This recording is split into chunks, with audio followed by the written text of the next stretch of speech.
मैं करूँ? करो करो कौन कर रहा है? करो।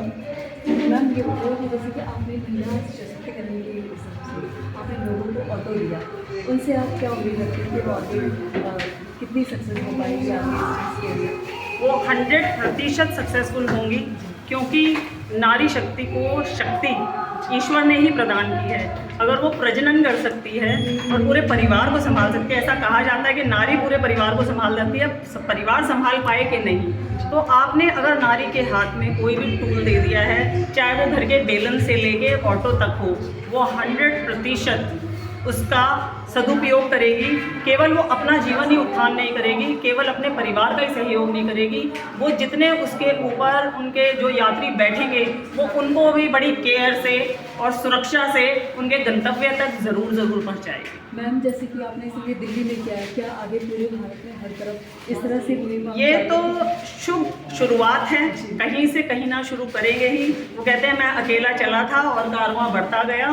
तो ऑफकोर्स आप लोगों के साथ ने, इन लोगों की खुशियों ने आज इतनी शक्ति और ऊर्जा हमें दी है कि हम इनके आशीर्वाद से, प्यार से हम ज़रूर आगे बढ़ेंगे।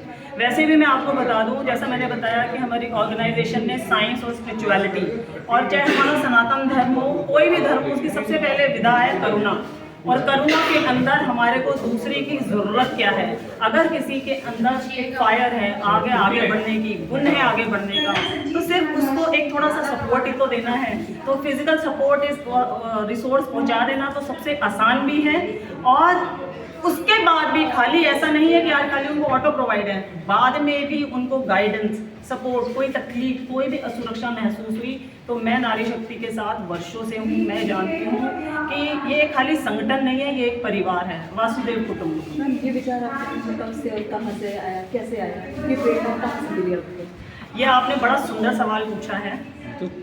सन 92 में मुझे भारत सरकार ने स्कॉलरशिप दी 68 लाख की विदेश जाने की, पर मेरे को भारत की बेटी और घर परिवार की वजह से शादी करनी। आज मैं 30 साल की रिसर्च के बाद, पहले मुझे 20 साल ये चलता रहा कि क्यों नहीं जाने दिया गया, मुझे अपनों के लिए मुझे सपनों को छोड़ना क्यों पड़ा। पर आज मैं 30 साल के बाद ये कहती हूँ कि मैं घूमने जाए भले ही थोड़े दिन के लिए चली जाऊँ, लेकिन भारत जैसा देश पूरे संसार भर में कहीं नहीं है।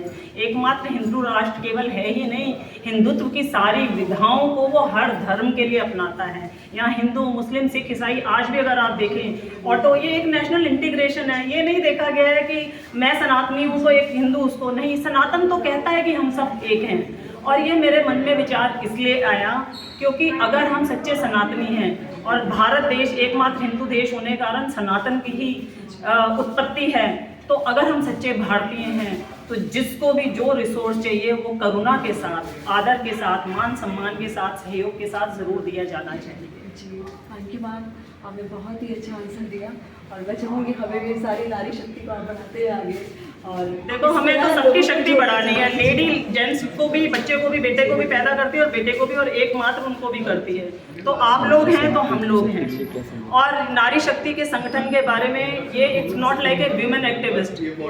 ट्रू एम्पावरमेंट तब है जब परिवार में मान, आदर और परस्पर हो। आज के दिन भारत देश के अंदर हैप्पीनेस इंडेक्स क्यों जा रहा है? क्योंकि परिवार टूट रहे हैं। तो हम लोग तो जितनी लेडीज़ आती हैं, जितनी गर्ल्स आती हैं, उनको समझाते हैं कि अगर किसी वजह से आपके हस्बैंड कोई काम नहीं कर पा रहे हैं, आप कंधे से कंधा मिलके, आप इसलिए मत कमाओ कि आपने उनको दिखाना है, आप इसलिए कमाओ कि किसी वजह से अगर आज आप नहीं कर पा रहे हो तो मैं करने को तैयार हूँ, क्योंकि वो कर सकती है। और यही तो समय का टेस्ट है।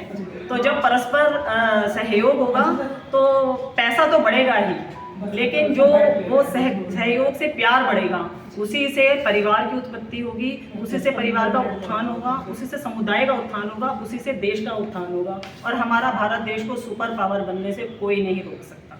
मैम ने बहुत ही खूबसूरत आंसर दिए और ये महिलाओं के लिए बहुत ही ज़्यादा आगे है और